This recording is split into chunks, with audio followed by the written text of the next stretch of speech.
layarnya. Oke, thank you. Nah, jadi kembali lagi rekan-rekan, itu yang biasa terjadi, efisiensi. Saya agak fast forward ya. Jadi kalau kata-kata, kita waktu berapa lama, Prof. Ardi? Ya, sampai sore.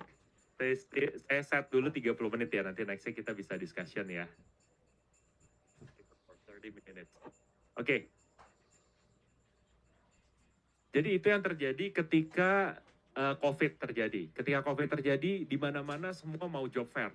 Job fair tapi nggak bisa bertemu satu sama lain. Long story short, akhirnya Kemnaker mencari kita. Mereka mencari solusinya, mereka udah ke berbagai macam portal, yang pastinya rekan-rekan HR ataupun dari marketing, accounting, dan semuanya tahu ketika mau cari kerja biasanya cari di mana? LinkedIn, job jalan-jalan job street, kita langsung sebut aja lah. Yang saat itu job street dan jobsdb belum join ya. Sekarang kan sudah join. Mereka ke sana, ternyata mereka nggak bisa bantu. Yang bisa bantu Dream Action dengan produk kita Dream Talent. Yang ngebedain kita apa?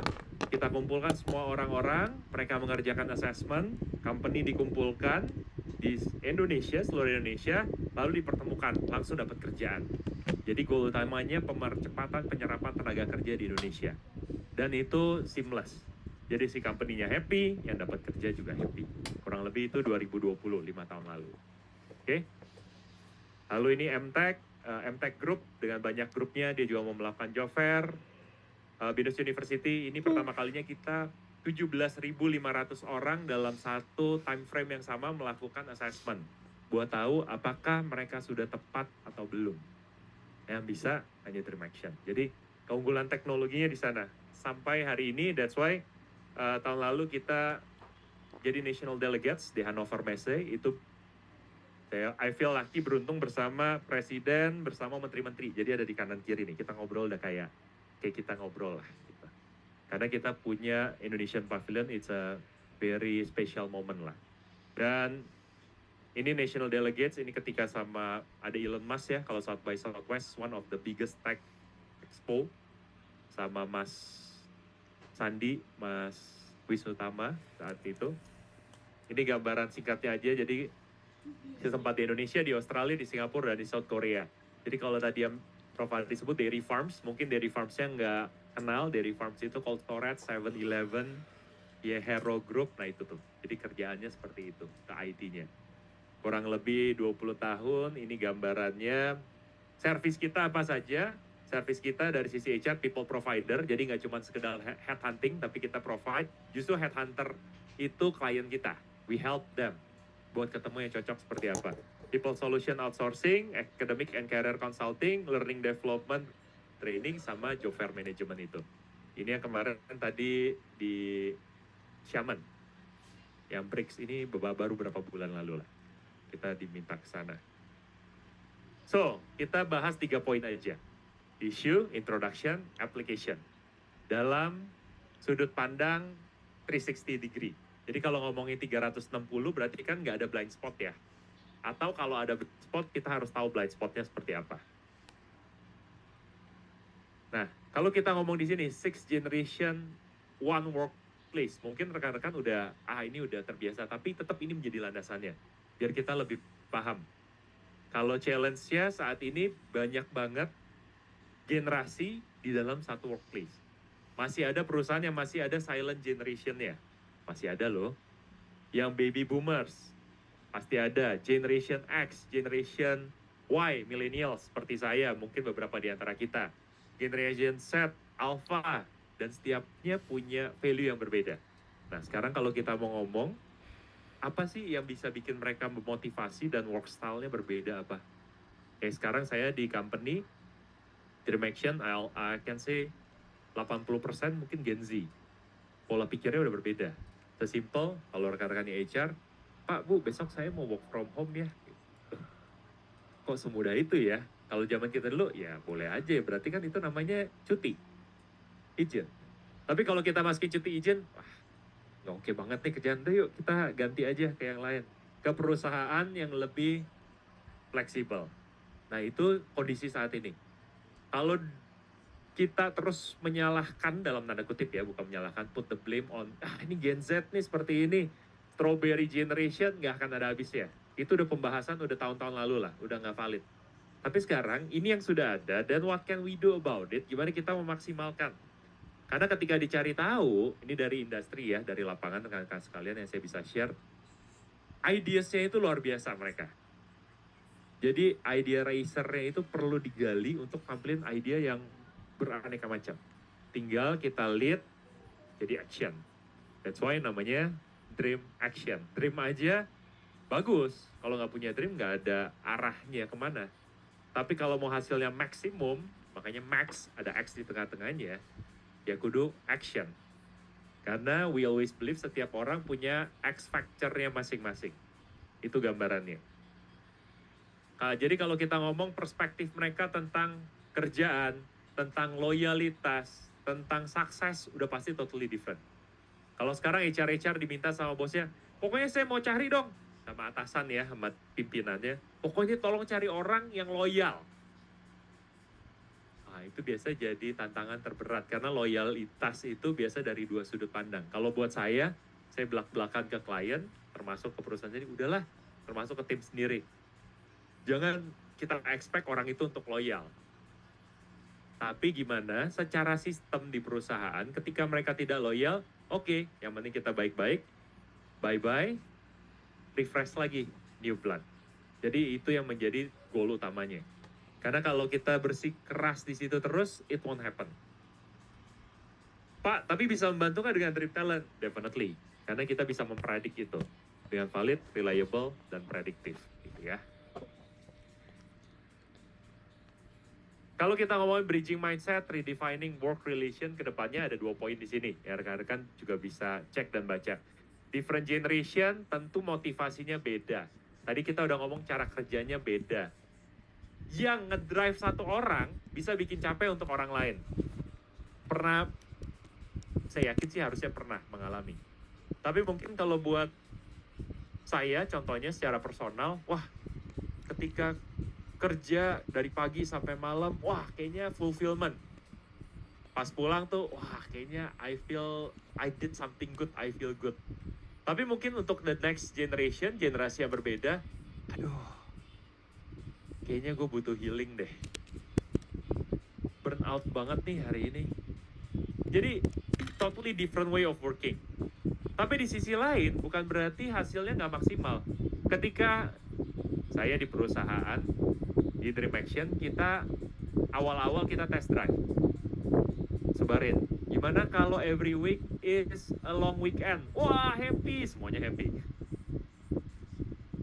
Kira-kira di perusahaan Bapak Ibu ada nggak ya setiap minggu long weekend? Terlepas kalendernya merah, hijau, atau biru, atau kuning ya? Ada. Kalau ada mau. Jadi nggak usah masuk ke kantor. Oh enggak dong, Jumat Sabtu Minggu, long weekend tuh Jumat Sabtu Minggu ya. Bukannya semingguan. Jumat Sabtu Minggu. Long weekend. Jadi kalau kita harus samakan dulu, definisi WFH adalah dia tetap kerja kan. Tapi kalau ini long weekend. Jadi libur. Enggak, tetap Senin sampai Kamis kalau di saya 8.30 sampai 5.30. Dan kita paksa 5.30, ayo cepat-cepat langsung keluar. Tenggo. Kan mereka bingung kan, kok di sini malah tenggo. Tapi ternyata efektivitas kerjanya malah meningkat. Karena dia udah goal, nanti setengah 6 udah keluar, nanti habis itu mau main paddle, habis itu mau nonton bioskop dan segala macamnya. Nah, hal-hal seperti ini yang kita secara praktikal perlu obrolkan rekan-rekan sekalian. Termasuk every week is a long weekend. Kadang-kadang kan nyeleneh ya. Mungkin dari sisi HR nggak bisa Pak, secara efektivitas pembayarannya nggak kayak gitu nih. Ini per hour-nya gimana nih, dan seterusnya. Tapi ternyata faktanya itu bisa dilakukan. Tentu ada syarat ya. Syaratnya tasnya itu selesai di Senin sampai Kamisnya. Kalau enggak, ya dia dipersilakan work from home. Dan ketika work from home juga tentu kita karena trust tersebut, integritasnya bermain. Jadi gambarannya seperti itu rekan-rekan. Contohnya, aplikasinya karena yang ngedrive satu orang tentu berbeda, nggak usah jauh-jauh. Yang drive saya berbeda, yang juga drive, contohnya siapa yang baju biru, Bu? Bu Fani juga pasti berbeda. Nah, itu yang perlu kita gali lebih dalam. Poin keduanya, ketika workplace terus berkembang, ujung-ujungnya misalignment itu berevolusi. Value-value berubah. Expectation, communication style berubah. Communication style contohnya saya sendiri aja. Ini kalau kita ngomong ke company ya, internal ini kan lebih sharing, itu tentu berubah. Kadang-kadang saya sudah ngomong, saya perlu cek sama my PA, yang juga Gen Z gitu ya. Yang tadi saya ngomong udah sampai belum sih? Oh iya udah sampai Pak, oh iya udah, cocok. Tapi kadang-kadang nggak sampai. Kita expect-nya udah sampai, ternyata communication-nya nggak sampai. Nah itu yang terjadi, most of the time. Gimana kita ngelihat gap tersebut, ujung-ujungnya solusinya seperti apa? Karena ketika terjadi misalignment, ujung-ujungnya ini, burnout. Butuh healing, akhirnya berasa dapat pressure, akhirnya performance-nya turun. Ujung-ujungnya kalau bahasa sekarang tuh kayak logging, kayak kayu ngambang. Apa ada namanya, teman-teman? Ya ngambang aja begitu. Ada dan tidak ada, nothing happen. Kita nggak mau tentunya itu terjadi, gitu ya. Ketika diminta mau di layoff, dibayar-bayarin, pasti HR yang turun tangan. Akhirnya HR jadi bad cop juga, mau nggak mau. Padahal yang minta dari direct supervisor atau dari pimpinannya. Tapi itu faktanya. Quiet quitting, betul Prof. Ardi. Kalau dia keluar dia quiet quitting. Tapi sekarang ada yang lebih menarik lagi, bukan quiet quitting, Prof. Ada yang tahu nggak rekan-rekan apa yang sekarang? Term terbarunya, bukan quiet quitting lagi. Nih clue-nya begini. Job hugging. Apa? Coba di-share job hugging, Bu. Bu siapa? Bu Verena. Coba Bu Verena boleh share job hugging. Betul, exactly. That's what I mean. Apa Bu job hugging?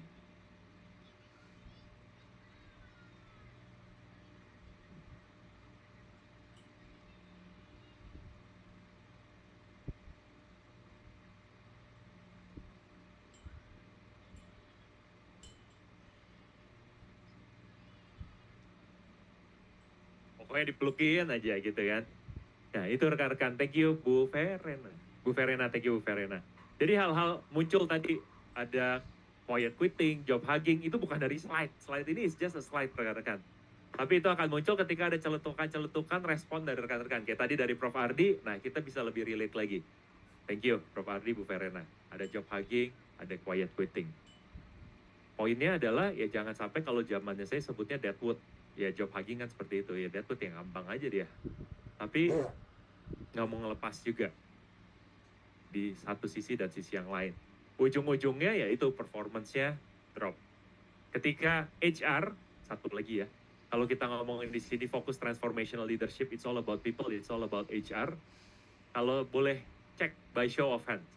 Menurut rekan-rekan, oh saya tanya dulu, di sini ada background-nya psikologi? Psikologi? Ada? Ini dicolek-colek. Agak ada? Oke. Pertanyaan kedua, menurut teman-teman kalau HR itu apakah harus background psikologi?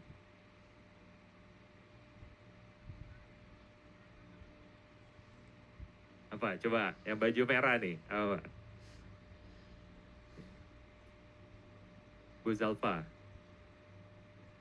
Bu Zalfa HR, marketing. Menurut dari sisi marketing, HR itu background psikologi kah?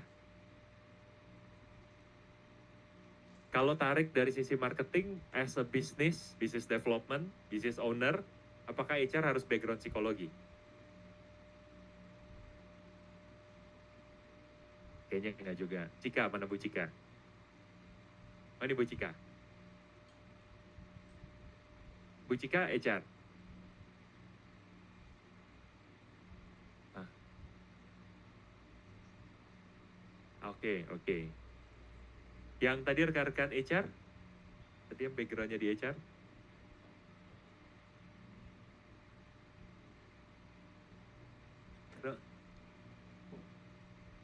GA, oh sama HR GA biasanya ya. Gimana bro, Pak?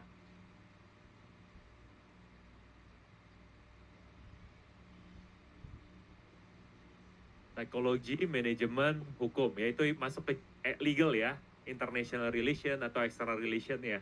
Dengan siapa? Pak siapa? Hah? Nai. Oke, thank you Pak Nai. Nah, faktanya, good news ya rekan-rekan sekalian, terupdated ya, baru within this week. HR yang sekarang dari sisi industri, mereka, with all due respect sama teman-teman psikologi, karena tim saya juga psikologi semua, mostly, mereka mencari HR yang justru background-nya bukan psikologi. Khususnya dari sisi manajerialnya. Ini juga jadi good news kalau ada rekan-rekan yang online yang ikutan, itu bisa mulai improve dari sisi manajemennya. Seperti rekan-rekan saat ini di UPH Executive Management, ya kan belajar dari sisi manajemen. Nah, pertanyaannya why? Padahal kalau lu cari HR pasti psikologi. Kalau just dari sisi business owner, sebenarnya mau dia backgroundnya A, B, C, D, bodo amat. Yang penting lu take care of the people, yang penting hasilnya cuan, bener gak? Kita be realistis. Tapi kalau dibilang psikologi, akhirnya orangnya terlalu psikologi banget, akhirnya terlalu emosional banget. Emotional attachment banget ujung-ujungnya. Tapi kalau dari sisi manajemen, atau clue-nya lagi nih, engineering, pola pikirnya udah pasti berbeda. Wah, input, proses, output.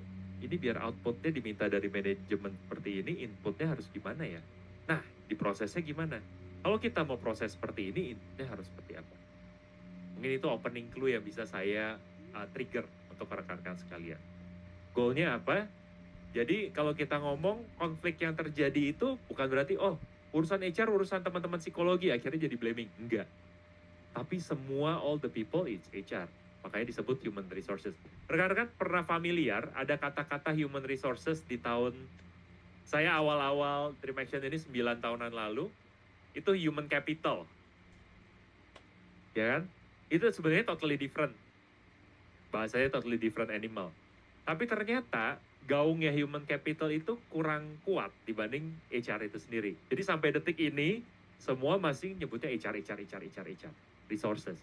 Padahal ketika human capital muncul, bahasanya human capital, oh human as a capital loh.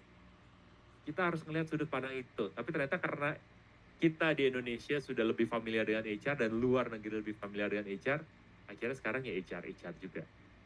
Dari sisi point of view. Karena kan berevolusi ya. Dari dulu tata kelola usaha, terus macam-macam dan macam-macam lah. Terus berevolusi sampai kata-kata sekarang yang kita pahami adalah HR. Ujung-ujungnya apa? Gimana biar energinya nggak habis, kolaborasinya terjaga, tidak menjadi lemah, dan akhirnya produktivitas juga bisa terjaga. Kalau kita bilang, employee yang merasa tidak didengarkan akan stres, motivasinya turun, dan akhirnya drive-nya hilang. Kok nggak didengerin ya? Kok saya nggak didengerin ya? Dan kebanyakan itu terjadi untuk Gen Z. Yes, betul. Jadi zaman sekarang kita ada ekstra tambahan lagi. I feel it too. Berarti harus nyiapin waktu untuk lebih mendengarkan, untuk lebih listening. Ayo sini, one to one, kita ngobrol. Tadi Prof. Ardi bilang, ngobrol, one to one. Apa sih kendalanya? Kadang-kadang nggak butuh solusi, cuma butuh dengerin aja, keluar dari ruangan, udah semangat. Karena didengarkan. Plus solusi, even better. Ini domino efeknya, dari burnout akhirnya ke business impact. Jadi silakan rekan-rekan lihat dari segala macam sudut pandang marketing, HR, engineering, GA, dan semuanya. Satu, faktanya. Ini fakta ya, ada datanya. Employee yang burnout, itu cost company, satu orang itu sampai 63,9 juta, 64 juta. Hari ini kurs US sudah naik lagi, ini masih 16.500 US. Sekarang US kan 16.700. Harusnya udah lebih lagi nih. Ini silahkan teman-teman contek. Saya juga kasih source-nya dari mana. Jadi ketika rekan-rekan nanti melakukan presentasi ke manajemen, atau nggak usah presentasi, just send email buat manajemen, karena visibilitas itu kan penting ya di perusahaan. Pak, saya punya informasi keren. Kemarin saya ikutan transformational leadership. Saya dapat data seperti ini, coba dicek Bapak sama Ibu cek. Ini datanya, ini source-nya, jadi legitimate. Kita kalau mempertahankan yang burnout, ini satu orang itu cost-nya 64 juta loh. Jadi jangan dianggap gak ada cost.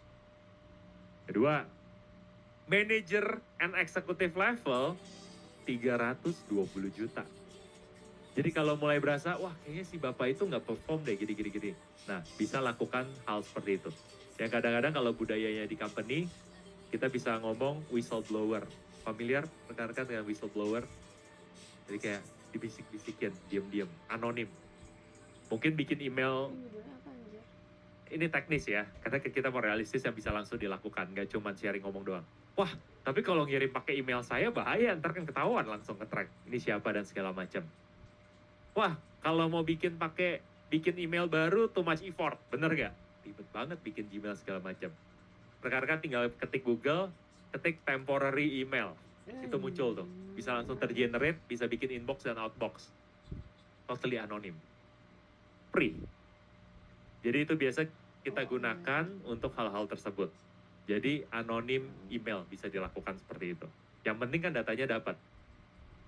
Yang ketiga, secara global, employee engagement, ini udah gede banget ya, 8,8 triliun US dollar, 140,8 kuadriliun. Ini cuma memperlihatkan seberapa domino efeknya, mulai dari satu orang yang burnout, jadi satu tim, dan ketika dia jadi managerial level, eksekutif level, akhirnya berkembang sampai seperti itu. Ya makanya company kadang nanya, dari sisi HR, managerial, Pak, lay off orang, cut orang, bikin efektivitas bukan selalu jadi jawabannya, dan biasa selalu ke HR. Ketika kita lagi meeting BOD nih, ini gimana ya performa perusahaan? Kok merah terus ya? Merahnya bukan merah semangat, tapi merahnya hasilnya jeblok gitu. Oke, cara paling pertama biasa paling gampang, cut cost. Cost paling besar di mana? Bapak Ibu sekalian? Di people, di orang. Potong sekian persen. Hal itu terjadi. Tapi apakah salah? Enggak. Kalau saya boleh share, beberapa perusahaan di setiap tahunnya melakukan pemotongan untuk the last performance 20% orang yang di bawah. Mungkin Bapak Ibu bisa contek juga. Atau bisa bersiap. Waduh, saya bukan HR, bisa-bisa saya nih nanti yang di-cut. Dari situ bisa nge-boost untuk terus ada di paling atas. Karena ketika di-cut 20% yang paling bawah, lama-lama perusahaan jadi dapat orang yang paling bagus. At some point. Ya, kalau kita ngomongin ini, setelah ini nanti kita open kalau ada discussion tanya jawab. Saya akan open, apakah ada pertanyaan? Saya kasih 5 detik, 5, 4, 3, 2, 1. Kalau nggak ada, kita lanjut lagi. Kalau ada, boleh langsung raise hand gitu ya. Baik yang di online maupun yang di offline. Businesses face serious risk when the right people aren't in the right roles. Jadi kalau dibilang, orangnya ini udah bagus, orangnya ini udah benar, tapi tidak di posisi yang tepat. Itu juga jadi problem. Kadang-kadang kita mikir, ya pastinya setiap dari kita, aduh, kok kenapa sih my managers, my directors, my C-level seperti itu, kayaknya I can do better deh. Kita selalu pikir seperti itu. Karena tidak di dalam roles yang tepat. Tapi harus ditanyakan lagi, nggak nearly impossible tiba-tiba mengganti switch yang tadinya masih di secara job grading masih di level staff, so shining jadi star, tiba-tiba oke, kamu bagus, kamu langsung jadi direktur ya. Nearly impossible. Karena harus visibility, terlihat visible. Jadi yang tadi sudah di intro, Prof. Ardi, saya juga in one of the business community, BNI, ada sebutannya VCP yang saya mau share ke teman-teman. VCP itu apa? P, bukan Victor ya. P-nya itu visible, visibility. Jadi visibility dimanapun juga penting. Ketika tadi visibility, tadi di-share Bu Verena, sharing job hugging, tiba-tiba Bu Verena lebih visible di mata saya. Ketika tadi Bu Ica ya, Bu Cika sharing, oh iya lebih visible. Cuman karena tadi termnya dari Bu Verena ngomongin job hugging, langsung relate. Verena job hugging, Verena. Bu Cika belum ada yang di catch gitu kan. Oh, nah itu visibility. Dan kita baik itu ketika lagi classroom seperti ini atau in the real world ya butuh itu kan ya, visibility. Ketika visibility sudah terjadi, selanjutnya cek. Ada yang bisa tebak C-nya apa? Ketika sudah visible, sudah dilihat orang, sudah tahu, C-nya credibility. Oh iya, dia sering tampil, tapi kredibel nggak nih orang? Jangan-jangan di zamannya kita itu kan ada ya, banyak tuh yang, ya sebut namanya aja lah, Doni Salmanan contohnya ya. Wah, visible keren banget, bagi-bagi duit, gini-gini, rumah mewah, siapa yang nggak mau? Saya juga mau, lagi COVID lagi kan. Wah, keren banget. Tapi ternyata seiring berjalannya waktu, kredibilitasnya dipertanyakan. Nah, kita mau jaga itu, visible, credible, dan profitable. Ini untuk rekan-rekan semua. Biar apa? Kalau kita lihat lagi ke poin, biar the right people in the right roles, goalnya. Nah, ini men-trigger pertanyaan gimana caranya. Nah, itu kita open discussion. Nextnya kalau ada pertanyaan seperti itu. Karena 70% business failure, ujung-ujungnya karena poor talent placement. Saya juga tidak bilang ya, wah berarti Dream Action udah paling bagus nih. Talent managementnya. Tidak juga. Karena setiap orang adalah unik. Ketika kita punya satu formula, belum tentu langsung terjadi ke semuanya. Kita juga terus berevolusi. Terus berevolusi dan terus berevolusi. Terus cari yang baiknya seperti apa, apply yang baiknya seperti apa. Ini terusnya nih, yang rekan-rekan juga mungkin sudah baca sebelumnya. People are both your biggest challenge and your most valuable solution. Jadi kalau rekan-rekan ketika ada kesempatan sharing di perusahaan atau di tim Anda sekalian, ujung-ujungnya diharapin apa sih? Kalau yang di luaran sana sebut maunya autopilot, bener gak? Saya nggak perlu ngapa-ngapain, mager aja tapi bisnis tetap jalan. Saya bisa jalan-jalan, itu kan impian semua orang. Apakah bisa terjadi tanpa adanya orang? Nah, itu dia pertanyaan. Tapi di sisi lain, orang itu juga biggest challenge. Aduh, bikin stres banget. Tadi yang ini drama, ini ngomong begini, si itu ngomong bisik-bisik, si ini mukanya kok bete terus. Ketika masuk kantor semuanya muka bete, kita mikir, apa something wrong with me? Ketika semuanya ketawa-tawa, kita juga bertanya nggak, kok pada ketawa-tawa, kenapa yang ketawain saya ya? That's the biggest problem. AI jadi jawabannya. Kalau yang tahu ya, kemarin dari China udah bikin robot keren banget. Saya baru yang kemarin balik dari China, cakep banget robotnya, keren banget. Tiba-tiba dia launching, udah bisa pre-order. Mungkin udah ada yang pre-order di sini robotnya, udah ada. Androidnya udah keren banget. Terus baru kemarin, Russia nggak mau kalah, dia launching juga. Ada yang nonton Bapak Ibu videonya? Yang robot Russia, dia baru keluar, jalan, ya, terus kesandung, gerubuk, jatuh. Langsung ditutupin kain hitam. Kita nggak mau bandingin Amerika, Cina, Rusia, dan seterusnya. Ya, we hope Indonesia soon. Tapi goalnya adalah kedepannya memang orang akan digantikan oleh AI. Kita-kita ini akan digantikan oleh AI, oleh robot lebih tepatnya. Nah, kalau digantikan, tentu nggak semua roles apa yang digantikan. Tentu roles yang setiap hari dan berulang-ulang. Sekarang kalau mau dibilang, nih saya ada tumpukan dokumen, kamu bikin rangkumannya. Kalau dulu, ya Pak, saya butuh sehari, 2 hari belum tahu. Wah, soalnya banyak Pak, complicated, yang ini begini. Sekarang, kira-kira sekarang apa yang Bapak Ibu lakukan? Kalau ada dokumen. Kita dokumen perusahaan yang hard copy nih, biar sama. Tolong dong, ini ada dokumen, dibikin rangkumannya. Kira-kira what will you do? Teman-teman yang online boleh langsung bersuara juga. Gimana Pak? Document Management System, DMS, keren. Apalagi rekan-rekan. Dari DMS langsung keluar conclusion-nya nggak Pak?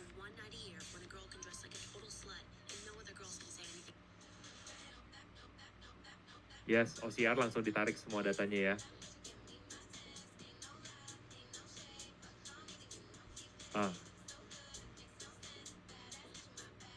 Sudah keluar conclusion ya dari all documents. Kalau dokumennya ada setumpuk ini nih Pak, tinggi nih, 50 cm nih. Data analisis. Itu apps tertentu ya untuk document management system ya.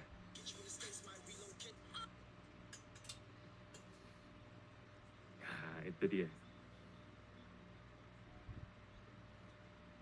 Betul.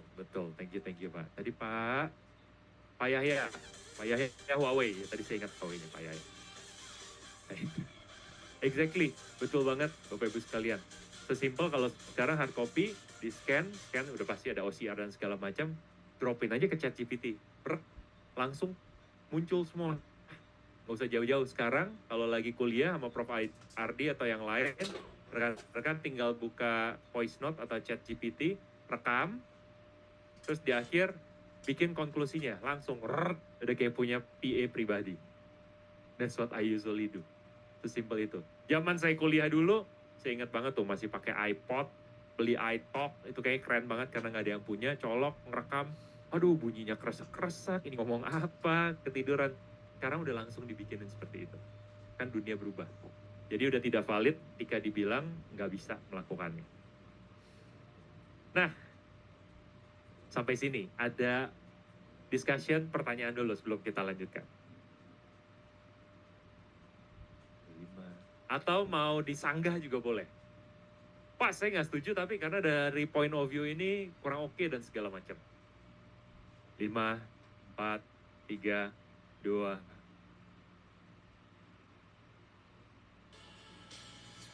Ayo, silakan.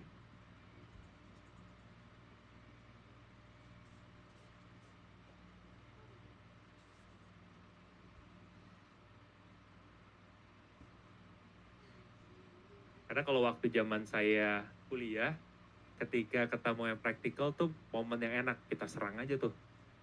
Pak, berdasarkan teori ini gimana aplikasinya? Nah, itu yang biasa tuh saya lempar-lempar tuh. Pak, ngomongin orang gampang, tapi kayak begini, gimana kalau perusahaannya lagi nggak ada budget untuk hire orang yang bagus? Nah, hal-hal seperti itu. Tapi tidak saya jawab, kembali ke rekan-rekan. Oke, kita lanjut ya, sama seperti yang tadi. Nanti kalau ada, anytime, bisa di-put di WhatsApp juga.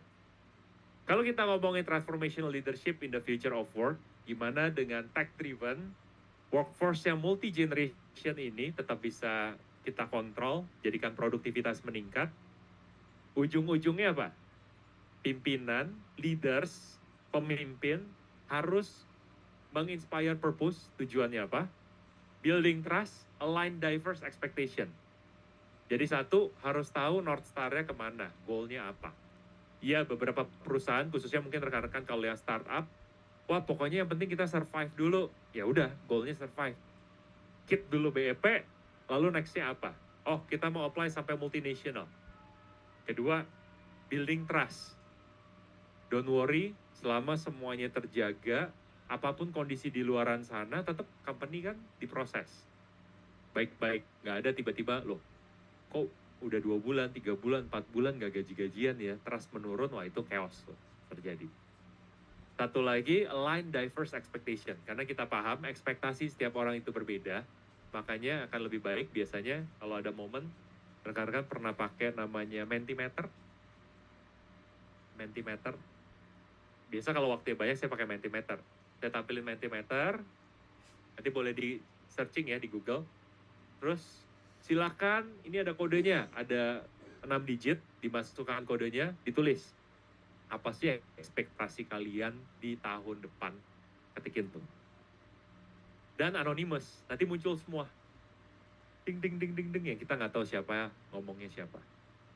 Itu bisa digunakan dari tim, level tim, atau ketika town hall meet. Jadi kita tahu ekspektasinya secara gambaran besar seperti apa. Jangan kaget kalau ada teman-teman yang mungkin nyeleneh, yang tiba-tiba komennya iseng-iseng. Atau saya mau jual nih padahal rakyat saya gitu, ada aja yang kayak gitu kan. Atau yang hahaha muncul aja. Dan itu tidak bisa difilter. Jadi kita lihat on the floor seperti apa. Itu yang terjadi.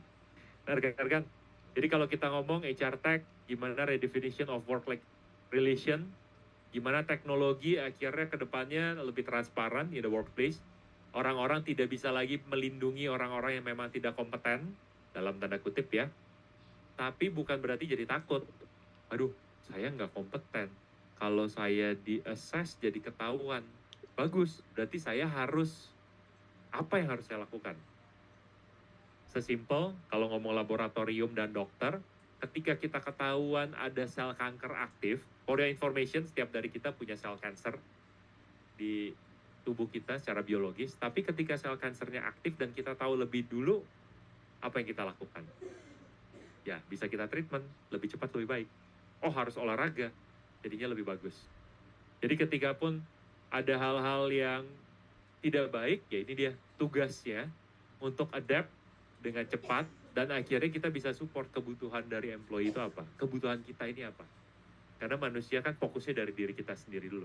Apa yang bisa kita lakukan ke depannya jadi lebih baik dan lebih baik lagi. Karena apa? Kedepannya inclusive and future ready. Ketika Dream Talent di launching, kita bilang kita nggak akan ambil data ya. Ini agamanya apa, ini rasnya apa, ini umurnya berapa, status perkawinan apa, sudah punya anak atau belum, dan segala macam. Disable or unable. Tapi yang kita capture adalah ini orang bisa kerja nggak sesuai dengan kebutuhan dari sisi perusahaan. Dan ternyata itu meningkatkan dari perusahaan yang mau implement contohnya sekian persen untuk teman-teman disabilitas. Jadi disabilitas friendly. Kerjaannya bagus. Ya toh selama butuh laptop bisa dilakukan. Gambarannya. Nah ini highlightnya, the key is not to change people, it's to unlock their true potential. Karena kalau dari dulu rekan-rekan ikutin seminar dan segala macam, ini saatnya untuk merubah orang jadi lebih baik dan segala macam. Enggak deh, faktanya sorry to say, BS. BS bahasa Inggris ya. Kalau dialusin dikit saya izin ya. Kebo gitu kan. Nggak mungkin banget kita mau merubah orang. Tapi gimana unlock potensinya mereka agar mereka ada di tempat yang tepat untuk kedepannya jadi lebih baik lagi.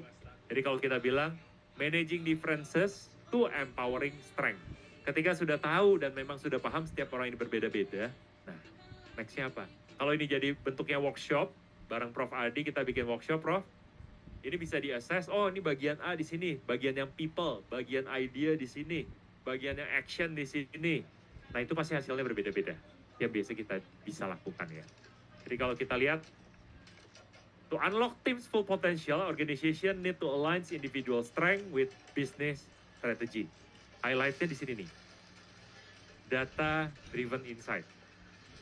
Company-company kalau dibilang, Pak Victor, biasa kalau di-assess ketemu nggak yang cocok yang mana? Iya. Apakah semua pasti menggunakan? Iya. Tapi yang menarik, ada beberapa company tetap menggunakan cara-cara yang tadi kita bilang. Gambar muka orang, gambar pohon.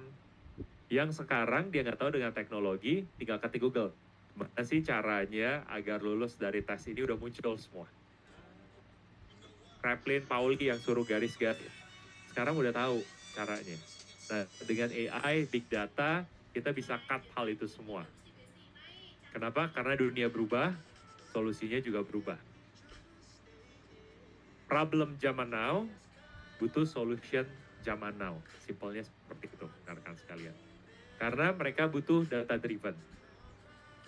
People are the heartbeat of the company success. Without the right HR strategy and human capital, you're holding your business back. Ujung-ujungnya, human capital tidak menggantikan HR. Ujung-ujungnya, HR dan human capital bersebelahan. Karena saya selalu percaya, HR itu harusnya ada di leher perusahaan, bareng sama audit committee. Saya pernah di audit yang di Astra International, head office saya di audit, makanya bisa ke, waktu itu 6 lini bisnis Astra, sekarang Astra udah 8 lini bisnis, terus berkembang. Itu letaknya di leher. Reportnya langsung ke C-level. Buat jadi lebih baik, jadi lebih baik, jadi lebih baik lagi. Jadi jadi partner. Bukannya dibilang hanya jadi orang yang to blame, dan ujung-ujungnya rekan-rekan juga kudu ready. Apapun background Anda sekarang ini, spesialisasinya, ketika Anda jump in atau mau mulai masuk ke next level, biasanya, udahlah, kamu aja pegang. Kayaknya Bu Cika, atau Pak Yahya kayaknya cocok nih buat jadi HR. Wah, tapi background saya nih, enggak lah, udahlah, buat people bisa, you're ready. Karena basically, ujung-ujungnya everyone is HR people. Gimana kita bisa manage orang tersebut. Ini cost effective approach, jadi lebih gambarnya kalau kita ngomongin non-destructive, inclusive, broader impact, sama cost effective. More than happy nanti kalau rekan-rekan butuh secara theoreticalnya, ujung-ujungnya approach ini bikin talent management lebih cost effective. Karena kalau ngomongin HR, is about cost effective. Gimana sih biar lebih efektif, gimana lebih efisien, gimana less budget, high impact. Nah, ujung-ujungnya kan HR seperti itu. I will be more than happy nanti to share, nanti tinggal info aja nanti di grup gitu ya. Sebelum kita akhiri, introduction ke signature strength 360 apa, ini salah satu yang lagi hype ya di kami. Jadi Dream Talent itu, seperti yang tadi saya bilang, kita gunakan psychometric assessment. Psychometrics is a psychology with data statistik kita combine. Jadi bahasa kerennya psychometric assessment. Buka handphone, main game. Jadi kalau rekan-rekan ke dreamtalent.id, itu nanti lihat, oh kayak gini, cuman main game, berasanya jawab pertanyaan, tiba-tiba dapat full report. Bahkan nggak berasa lagi di assess. Kalau dari sisi B2B, nanti harus cari bagian employer-nya. Predictive, data-driven analysis. Tapi orang nggak happy, kenapa? Karena mereka harus duduk, stay, minimal itu bisa 60 menit sampai 90 menit. Untuk datanya masuk. Meskipun Dream Talent udah sedemikian mudahnya. Bisa ngerjain sekarang 5 menit, oh habis itu ada kuliah seminar. Seminar dulu, nanti lanjutin lagi bisa nggak? Bisa. Tapi berarti nggak 60 menit, akan bisa jadi 2 jam. Nah orang itu span of waktunya itu tidak seperti itu sekarang. Semua kan pengennya instan dan instan. Tapi tentu segala sesuatu yang instan belum tentu lebih baik adanya. Nah Strength 360 ini kurang lebih kita bikin 15-20 menit sudah dapat reportnya and very powerful. Ini contohnya ya, secara blind spotnya. Gimana unlock true potential? Kalau ada yang pernah nonton Titanic udah tahu ya. Ini gambaran Titanic, kalau ini laut, yang dilihat hanya bongkahan di atas, tapi yang di sininya dalamnya itu nggak ketahuan. Kadang-kadang ketika melakukan hire orang, atau mungkin tim di antara rekan-rekan sekalian, tapi bentar deh, saya tanya. Orangnya pintar, penampilannya bagus, personality-nya bagus. Kok tiba-tiba resign keluar ruangan? Coba cek by show of hands. Rekan-rekan ada yang pernah ngalamin, ngerasa orangnya bagus, pintar, personality bagus, fresh graduate baru masuk, tiba-tiba nggak berapa saat keluar. Kalau di HR tuh ada datanya. Tapi kalau saya mau cek ke teman-teman, ada yang pernah ngalamin hal tersebut ya? Nggak berapa lama keluar orangnya. Ada, Pak. Dari sisi G apa?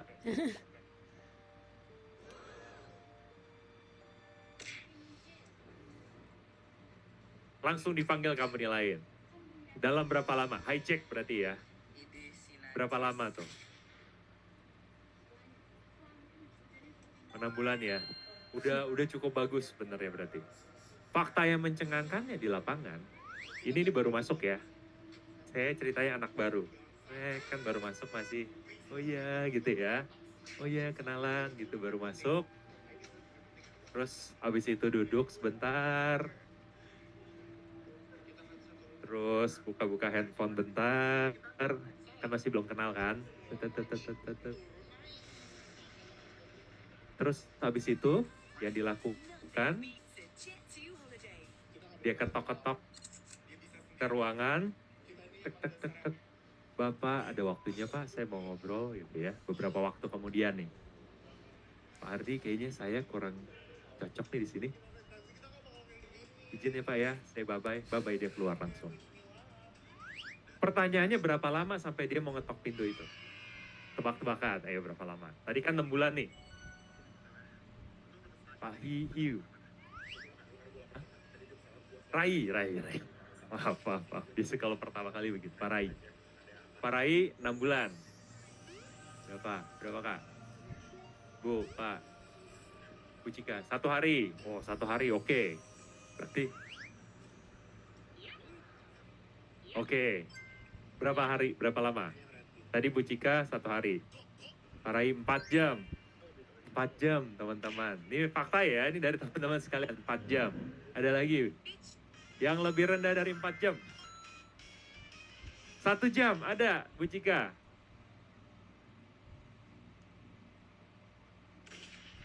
1 jam kan?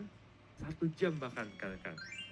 Faktanya kalau dari saya teman-teman industri, tadi udah ada 4 jam, 1 jam, ada yang 30 menit. Saya juga sampai shock. 4 jam aja sebenarnya udah shock.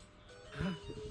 Bayangin teman-teman HR penderitaannya, dia udah capek-capek seleksi, suruh gambar orang, segala macam, karena belum pakai Dream segala macam. Udah masuk di interview berulang, oh ya bagus, tampilan bagus, personality bagus, pinter dan segala macam. seakan-akan sudah tahu dalamnya ini seperti apa. Dibawalah ke user, Fujika ini ya timnya. Tiba-tiba tadi as ekstrim 1 jam, Bu maaf saya nggak cocok. Buat di pikiran mereka, it's fair, bener nggak? Kalau namanya probation. Probation kan saat kita saling mengenal. Ketika perusahaan tidak cocok, dipikirnya dari sisi Gen Z, perusahaan kalau nggak cocok sama saya, nggak sama saya ya, biar lebih real izin ya, pakai kata-kata gue gitu ya. Perusahaan juga kalau nggak cocok sama gue juga, gue bakal dikat. Dengan gue cut duluan. Dan itu yang terjadi.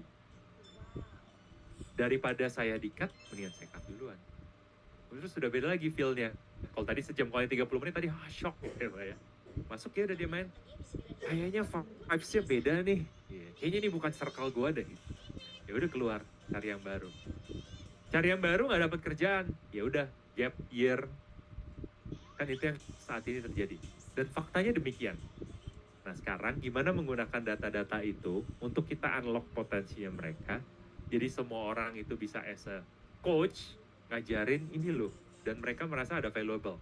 Karena generation sekarang nggak terlalu melihat dari sisi duitnya juga. Meskipun to be realistic ya duit udah pasti ya. Tapi most of them, ini kalau saya a bit generalis, mereka nggak ngelihat itu lagi. Tapi nilai-nilai yang bisa mereka dapat seperti apa. Kalau ini testimoni ya. Oh ini insightful, efektif, bisa mengerti diri sendiri dan juga orang lain. Bisa mengerti dari sisi tim. 20% strength-nya meningkat, managing weakness-nya juga turun, motivasinya meningkat, less than 24 hour. 12,5% meningkat di productivity, lebih engage, dan turnover-nya turun sampai 72%, itu besar sekali loh. Turnover-nya turun sampai 72%. Approach-nya apa sih? Motivasinya ditingkatkan, performanya meningkat, engagement meningkat, akhirnya profit perusahaan meningkat. Dan Anda yang mengenalkan ini jadi hero di perusahaan. Itu tuh dikenalin sama contohnya, si Pak Yahya tuh tiba-tiba kasih tahu ini, makanya productivity-nya meningkat di Huawei. Contohnya seperti itu. Dan itu yang terjadi. Kalau di compare sama yang lain, kita more than happy, kita benchmarking. Pak, bedanya apa ini sama ini? Kenapa lebih bagus dan segala macam? Kita more than happy.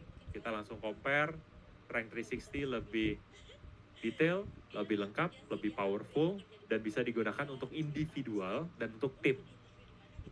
Jadi nggak cuma hanya tim, Pak tim saya cuma baru 5 orang, nggak apa-apa.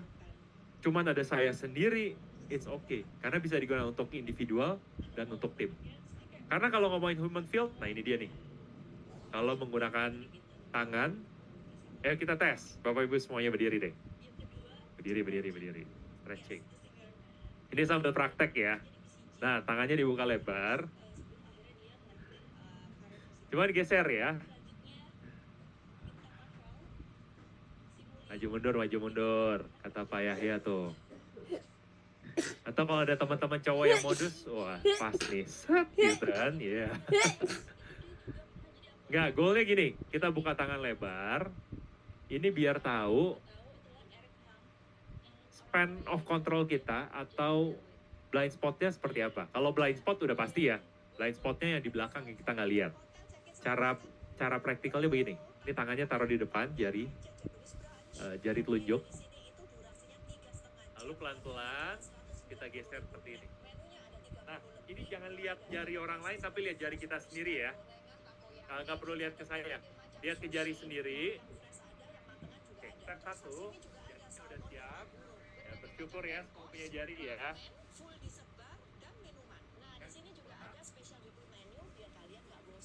Nah, yang kedua, kita lihat jari kita buka, sampai titik mana kita nggak bisa lihat jari kita lagi. Kalau masih di sini masih merasa, ya berarti di sini bisa ngeliat nih. Nah, matanya udah mulai bergerak begitu. It's okay. Gak ada yang foto, Julie ya. Udah. Sedikit lagi. Berarti ya kontrolnya kita bisa kita lihat di sini. Yang belakang kita nggak bisa lihat, yaitu that's our blind spot. Jadi kadang-kadang bisa nggak dilatih biar lebih luas? Bisa. Kita bisa lihat. Nah, masnya mau pakai jempol juga boleh. Iya. Jempol. Kelingking ya. Ini practical way-nya buat kita tahu. Boleh, silakan duduk lagi. Nanti kita praktek-praktek lagi yang lain. Karena kita cenderungnya recognize kekuatan kita, tapi bukan weakness kita. Dan itu jadi blind spot. Ah, saya tahu nih saya jagonya di sini, saya jagonya di sini. Tapi apakah itu betul? Blind spotnya ya take care. Nanti kita bahas. Gimana ketika kita tahu blind spotnya, akhirnya prepare untuk future challenge ke depannya. Ini secara 3 dimensional ya. Ada yang mau share nggak? Kira-kira kekuatannya apa, teman-teman? Atau teman-teman ke teman yang lain. Oh, kayaknya si A nih kekuatannya ini nih.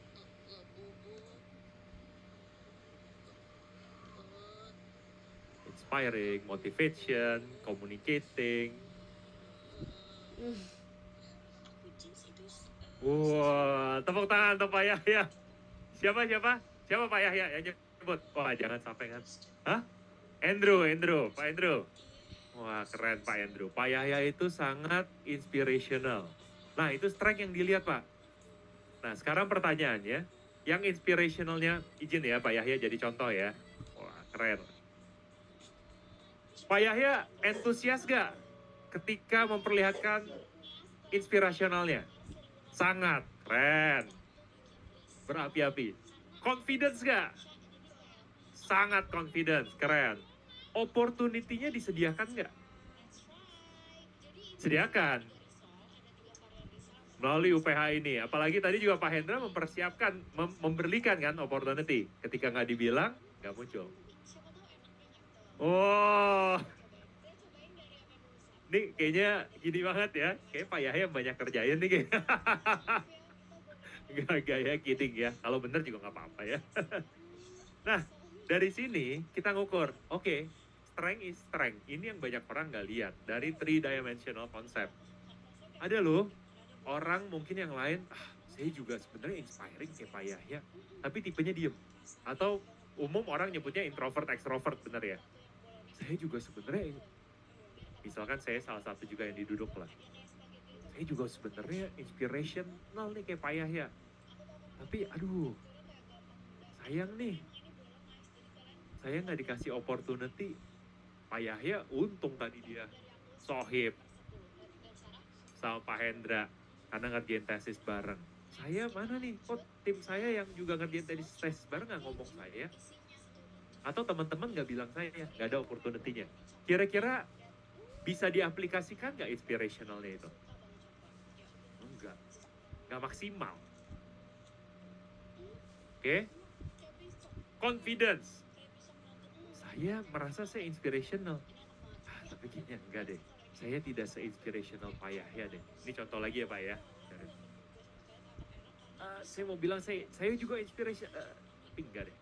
Enggak ada confidence ya. Padahal teman-teman bilang, wah si ini nih, si Victor nih. Si Victor inspirational. Enggak deh, kayaknya saya enggak se-inspirational. Terjadi enggak? Bisa unlock enggak? Enggak. Ketika sudah ada opportunity, kayak tadi contohnya, dari Pak Hendra, Pak Yahya. Confidence-nya ada, Pak Yahya, tapi enthusiasm-nya nggak ada. Pasti bilang, oh Pak Yahya paling inspirational. Pak Yahyanya, ya boleh sih, ya udahlah.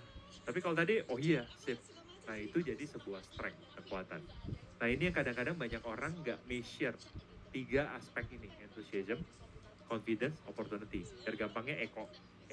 Jadi ketika kita ngelihat orang, kita bisa tampilkan ECO itu lebih jelasnya seperti ini, pohon. Enthusiasm itu seperti akar yang kuatnya ini. Ini yang bikin strength-nya orang itu betul-betul muncul. Ketika sudah dari akar yang kuat, jadi fondasinya kuat, butuh confidence. Ketika confidence-nya ini akhirnya sudah mulai terlihat orang, mulai muncul cabang, opportunity ini timbul. Yang tadi kita ngomong visibility ya. Tapi opportunity ini terus berganti seiring berjalannya waktu. Kalau hari ini Pak Hendra yang menyebutkan, mungkin season selanjutnya tidak disebutkan. Atau mungkin next-nya yang menyebutkan rekan-rekan yang lain. Jadi enthusiasm dari diri kita sendiri, confidence dari diri kita sendiri, internal, opportunity dari luar eksternal. Opportunity yang bisa diberikan oleh perusahaan, yang kadang-kadang perusahaan nggak sadar. Jadi kalau rekan-rekan merasa saya sangat punya enthusiasm, saya sangat punya confidence, tapi secara opportunity-nya nggak ada, nah perusahaan harus perlu diinformasikan gimana agar kami dikasih opportunity itu. Pak, tapi kan kalau kayak gitu bahasanya zaman sekarang pick me, bener ya? Saya Pak, saya yang paling inspirational. Nggak smooth. Salah satu caranya, ya dari sisi third party. More than happy kita bisa ngobrol, nanti saya yang informasikan ini, agar informasinya terjadi, oh iya bener juga ya, saya harus kasih opportunity. Opportunity diberikan, Anda langsung unlock, meroket ke atas. Jadi, insight-nya, di dalam hidup, kadang-kadang ada yang kita sadari, tidak kita sadari, kurang di-develop, bisa kita pelajari, jadi weakness dan juga others. Ini dari setiap diri kita. Kita langsung ke practical-nya aja ya. Ini lebih gambaran, dapat datanya dari mana, secara data driven-nya seperti apa, big datanya dapat dari mana. Ini contohnya. Jadi, selama punya handphone, terkoneksi internet, jawab pertanyaan, jawab quizzes, hasilnya nanti akan muncul langsung semua.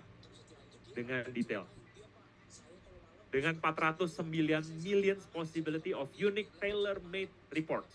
Jadi bukannya copy paste, rekan-rekan, yang pakai Microsoft Excel dan segala macam. Banyak teman-teman di luar sana seperti itu.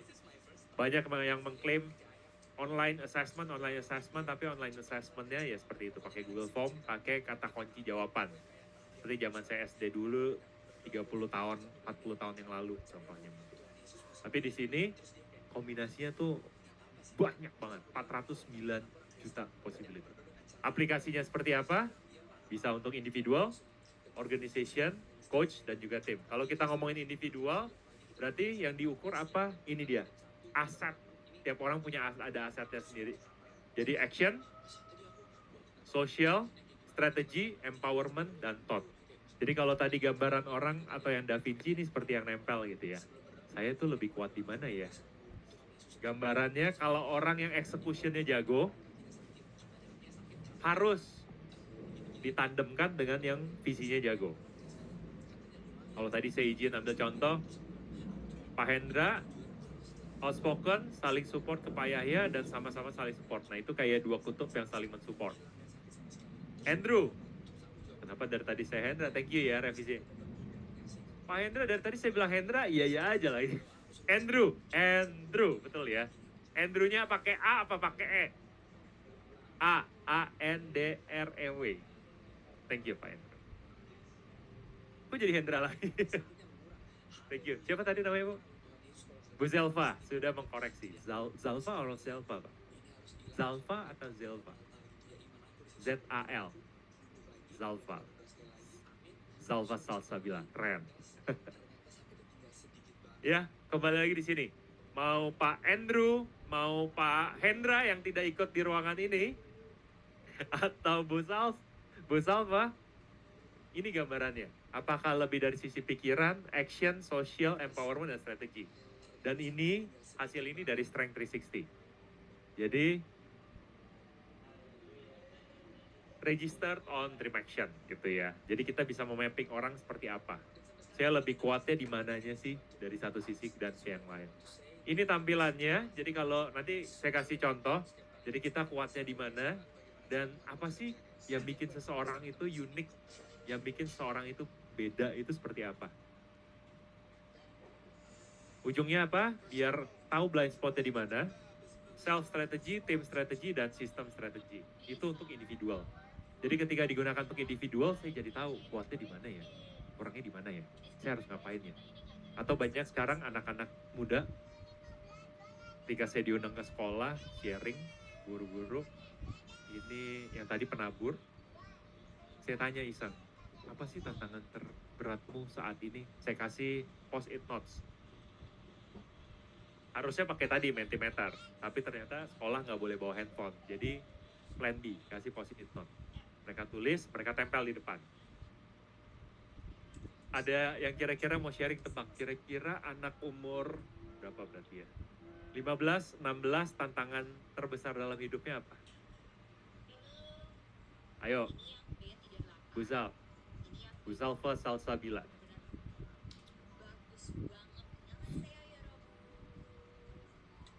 Apa tantangan terbesar anak umur 15, 16 tahun?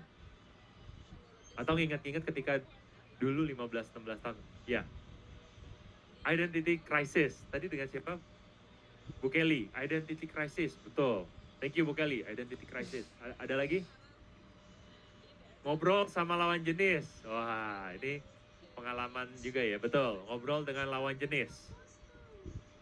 Insecurity, masuk. Identity crisis, ngobrol dengan lawan jenis, identity crisis. Relate gak? Relate ya. Tapi yang ternyata jawaban yang saya banyak di depan itu kan saya kelompokin nih, misalnya di sini ditempel, tang tang tang tang tang tang tang. Paling banyak ya, kalau saya bisa conclude dan ada tulisannya gini, apakah tujuan saya dilahirkan di dunia ini?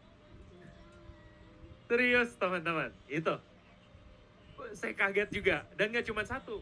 Ini secara gambaran besar. Satu itu. Apa tujuan saya dilahirkan di dunia ini? Apa tujuan Tuhan melahirkan saya di dunia? Kayak begitu kurang lebih. Bilang, ya kalau nyambung-nyambung ya tadi ya, identity crisis, terus juga pencarian jati diri, mungkin juga ya lagi bertanya, cara ngobrol dengan lawan jenis. Tapi ujungnya sampai ke titik itu. Itu akan keluar kadang-kadang di forum-forum tertentu. Tapi kadang-kadang tidak bisa keluar. Nah, kita membantu agar hal-hal seperti itu bisa terrefleksikan dengan mudah. Itu tadi individual. Kalau untuk ngomongin tim, beda lagi. Kalau ngomongin tim berarti ada beberapa orang. Kita masuk lagi ke organisasi. Ini reportnya. Langsung di-compare. Kalau jadi tim kan enak. Si A, si B, si C, enaknya di-compare jadi apa ya? Contohnya si Rudy, si Victor, si Yahya, si Cika, si Andrew. Andrew kan? Tuh, ini Hendra yang di luar sana. Compare kekuatan dari sisi komunikasi gimana, dari sisi cooperation, dari sisi emotional management, influence, managing, thinking, connecting, ambition, dan seterusnya. Jadi ini gampang di compare. Jadi ketika kita sudah tahu ini dengan tampilan yang sedemikian rupa, oh ternyata si A ini sukanya begini loh. Di kita mikirnya ketika dikasih kesempatan tampil, dia happy. Tapi gak semua orang happy loh. Dia lebih happy di belakang layar. Ada tipe-tipe seperti itu. Kalau buat organisasi ya lebih luas lagi, gimana ujung-ujungnya kita bisa scoring orang tersebut. Jack seperti apa, Moana seperti apa, Dona seperti apa. Dan by scoring system. Jadi ketika ditanya sama manajemen, kenapa si A, kenapa si B, kenapa si Jack? Oh iya Pak, based on data-driven decision making systems, kita sudah melakukan assessment, kita sudah lakukan assessment, dan berikut adalah insight report dan mapping ya, secara strength dan insight-nya seperti apa. Kalau buat coaching, dari yang tadinya individual, Anda bisa jadi coaching. Ngajarin ke orang-orang yang lain. Ini framework yang saya mau share, disebutnya Principle of Cost. Principle itu kita bisa lihat awalnya, apa sih yang bikin talent ini unik? Apa sih main asetnya dia, tadi asetnya ya, action, social, dan seterusnya. Ujung-ujungnya kita ajak ngobrol. Visinya apa sih? Jadi bukannya saya mau ketemu Pak Rudi ngomongnya sama, saya mau ketemu Bu Salsa ngomongnya sama, Bu Salva, dan seterusnya beda, karena setiap orang unik. Jadi visinya kita tanyakan masing-masing. Ketika udah tahu visinya, gimana optimisasinya, dan gimana bikin strukturnya itu yang baik seperti apa. Jadi ada step by step-nya. Ini contohnya, kalau penggunaan Strength 360. Ini saya punya. Victor Strength 360. Jadi ketika saya sudah melakukan hasil, ini ada hasilnya. Oh, ternyata problem solving saya tinggi, inspiring saya tinggi, tapi dari sisi meticulous, hal-hal yang perintilan, ini jelek banget. Managing hal-hal yang perintilan jelek banget, dan saya harus terima. Nggak berarti, wah, kok gimana sih? Pantesan nih, jadi jelek dong. Enggak, ini terima, karena ini yang bikin unik. Kita highlight yang paling besar, ini data yang pertama dapat. Lalu kalau ngomongin principle of force, Oke, secara prinsip mana yang paling tinggi, ada problem solving dan inspiring. Tapi di dalam sana juga ada loh hal-hal yang jadi weakness. Jadi kalau dibilang itu jadi sebuah strength, nggak semuanya strength. Ada hal-hal yang juga jadi weakness kita. Ini yang menarik, ini kita bahas. Secara professional goal, vision, ini udah step 2 ya, vision. Kan tadi principle of force. Visionnya oke, goal di tahun ini, operational excellence, semua function di perusahaan. Improve connection and building deeper relationship with my business partner. Itu goalnya saya. Jadi ini perlu ditanya, goalmu apa? Kalau goalnya ini, kita lihat dari Strength 360, oke, yang relate, karena mau tadi deeper connection, berarti butuh connecting, butuh managing, butuh meticulous. Sesimpel, saya harus set jadwal, ketika diminta Prof. Ardi ketemu teman-teman sharing, oke, langsung lock jadwal, kita confirm ke depannya. Kita buka lagi, di connecting saya nilainya cukup bagus, 69, cukup tinggi ya, dibanding yang lain. Tapi ketika 69, ternyata ada weakness-nya loh, relationship. Connecting-nya tinggi, tapi relationship-nya rendah. Wah, ini salahnya sistem nih, jangan-jangan AI-nya salah. Ternyata tidak. Karena connecting dan relationship dua makhluk yang berbeda. Dan ini adalah saya. Jadi I will be more than happy untuk connecting dengan rekan-rekan sekalian. Mungkin setelah ini kita bisa tukar kartu nama, ngobrol-ngobrol dan seterusnya. Tapi buat saya, si Victor ini nih, yang reportnya di sini, punya problem di relationship. Jadi yang tiba-tiba saya WhatsApp, Prof. Ardi, apa kabar? Bisa gak? Bisa. Tapi butuh effort yang lebih. Jadi kalau Prof. Ardi dapat, wah ini si Victor effort lebih nih, bagus nih. Karena buat saya seperti itu. Connecting-nya banyak. Jadi contoh realnya, kalau Pak Yahya ketemu orang tuh kartu nama menumpuk banyak, konteks udah puluhan ribu orang, tapi ya lebih nyaman ke diri sendiri. Introvert things. Nah ini kita jadi tahu.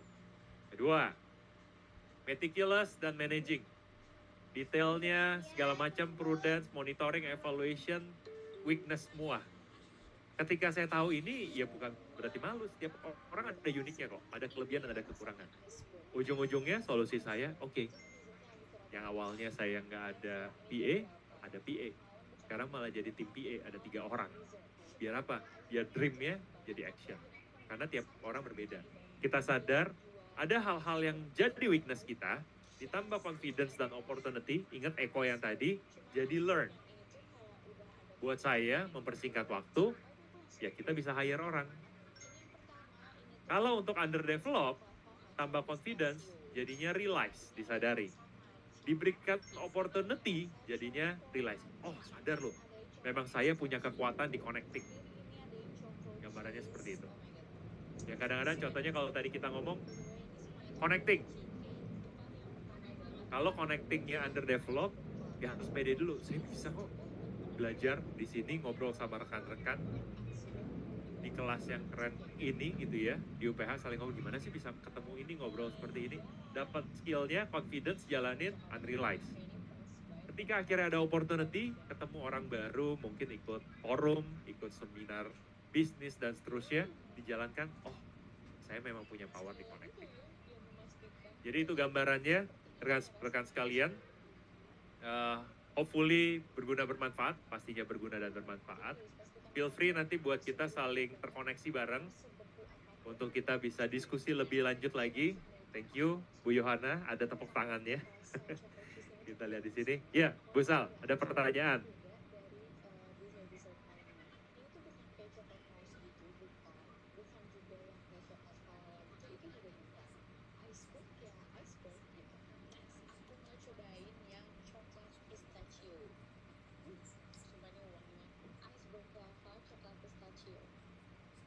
Di chat ada pertanyaan itu Pak, dari Naila Gisela.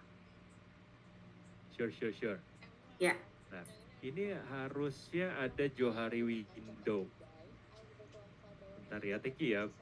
Ini Prof. Yohana ya. Bentar ya, Bu Zal ya. Saya mau tampilkan Johari Window.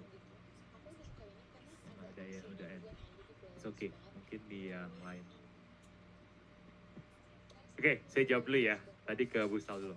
Gimana cara taunya? Nanti kita ke yang online ya. Rekan-rekan boleh lihat videonya. Ya, rekan-rekan boleh di type dulu aja.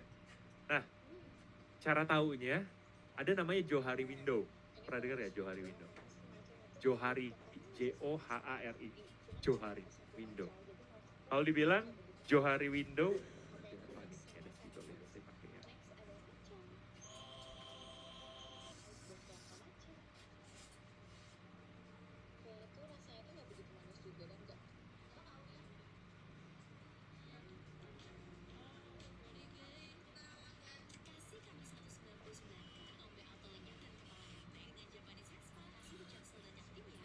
Oh, kameranya di situ ya, saya baru sadar. Udah dua. Oke, thank you. Ini rekan-rekan, ini Johari Window nih kayak gini nih. Cara simpelnya, dibagi 4. Johari Window itu, tebak-tebak si Johari orang mana? Indonesia, Malaysia. Saya pikirnya, wah ini orang Melayu nih Johari. Ternyata tidak. Johari itu 2 orang. Joe and Harry. Betul, Pak Andrew. Wah, tepuk tangan untuk Pak Andrew. Buat saya kan ingat. 2 orang, Joe and Harry. Jadi orang bule. Jadi silakan nanti di Google Johari Window. Ini windownya, ada satu di sini namanya ini noun to self. Ini noun to others. Jadi dibagi 4. Simpelnya adalah kalau diri kita tahu, orang lain tahu, ini daerah yang semua mata memandang nih. Jadi orang-orang tahu nih. Sesimpel contohnya, Gusal, contoh ya, karena hari ini pakai baju marun. Oh, Gusal ini suka warna merah marun. Oh, saya tahu saya suka warna merah, teman-teman juga tahu saya suka sama merah. Sesimpel itu. Kita nggak perlu bahas ini. Tapi ada bagian lain, diri kita tahu, orang lain nggak tahu. Kita perlu nggak kasih tahu hal tersebut?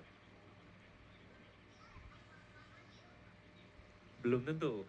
Perlu kalau tadi, yang tadi bahasanya Pak Rui, hai. Rai, Rai, maaf Pak ya.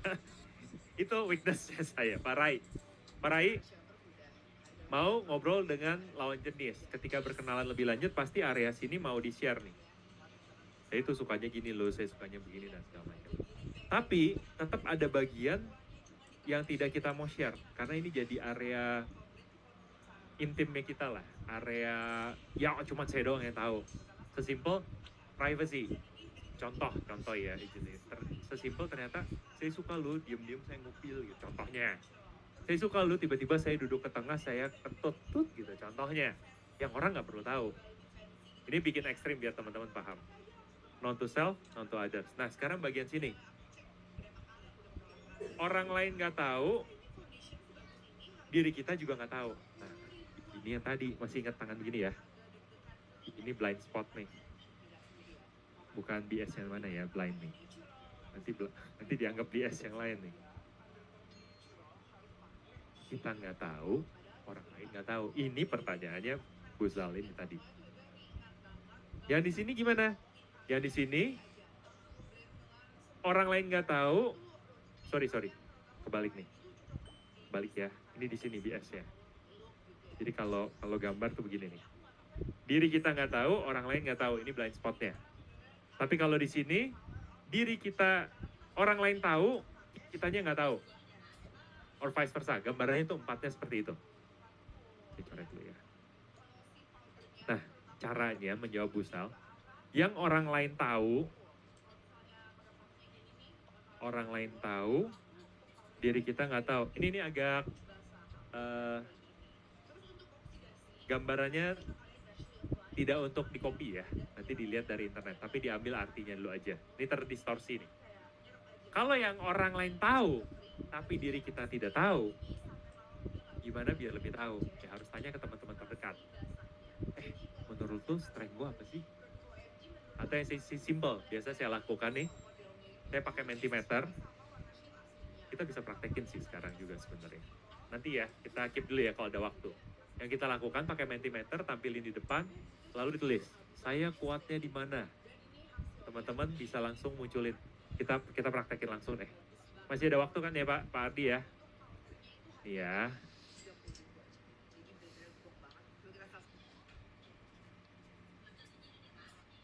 Ini mentimeter.com.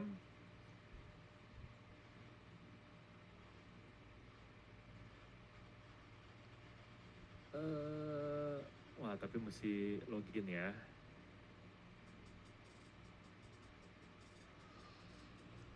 Nanti deh pembahasan next-nya aja ya, Bu ya. Jadi Mentimeter itu karena mesti login segala macam.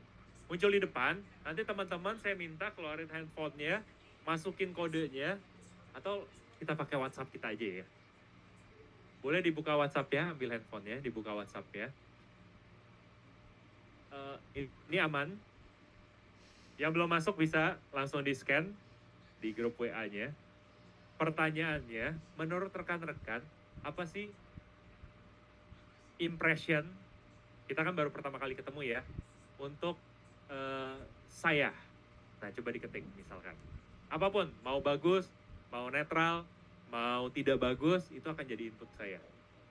Ini kita mau praktek, ini loh caranya buat tahu. Cuman ini caranya cukup berani sih. Kalau nanti hasilnya jelek, ya nggak apa-apa, saya terima. With no hard feelings, betul-betul. Karena ini saya sudah sering melakukan. Jadi kalau hasilnya bagus ya, syukur alhamdulillah, terima kasih puji Tuhan gitu ya. Karma baik, tapi kalau ternyata tidak bagus, ya sudah gitu ya. Boleh diketik.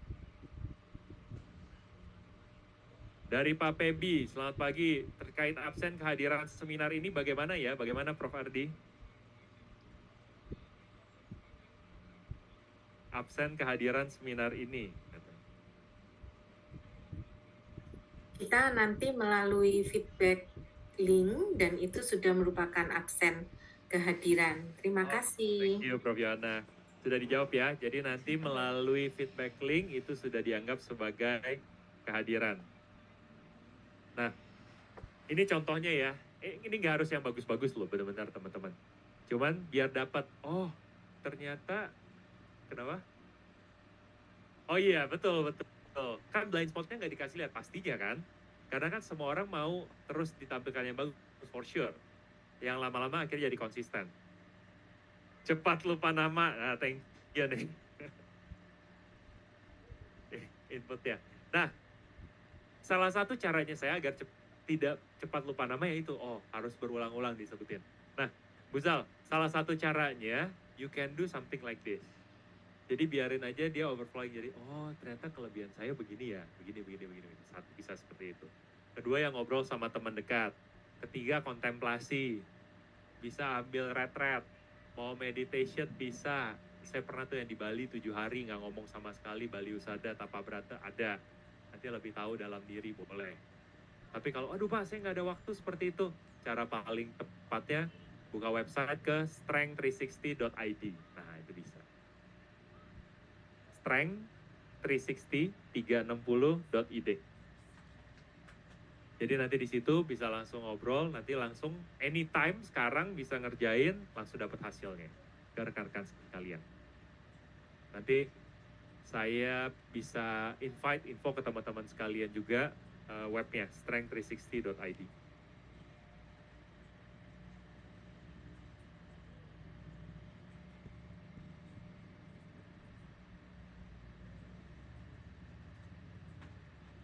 Ya.